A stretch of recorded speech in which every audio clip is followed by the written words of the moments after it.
এই যে আমি সাপটা ধরেছি, একে একটা নারীর থেকে বিষাক্ত কোনোদিন হতে পারে। একটা নারী যদি একে কামড়ায় এ মরে যাবে, ছচ্ছল করে মরে যাবে। চায়নি কপ দিয়ে নিজে ভাবির জন্য নিজে সে এটা মেয়ে ছেলের থেকে। যদি আপনারা জানেন তাহলে পরিষ্কার করে কমেন্টে লিখে দিবেন। আবার স্যার বেটা স্যার অনুন করুন, আপনারা কমেন্ট করে দিবেন।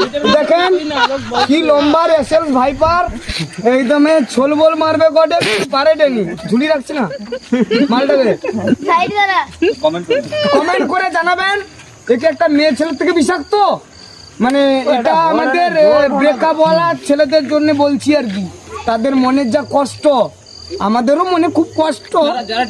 যারা ডিপ্রেশনে চলে গেছে যেমন নানু,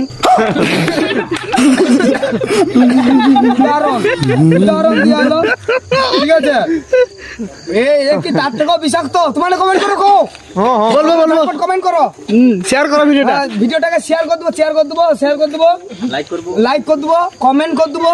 কমেন্ট করে তো এমনিতে কইতে হবে, আর লাইক আর শেয়ার করে দেবো। ব্যাস আজকে ওটা। সাপটা কি জেতা আছে? সাপটা জেতা কিনা দেখবো নি। চল চল যা। দেখো গাইস পরীক্ষা সম্পূর্ণ, ঠিক আছে রেখে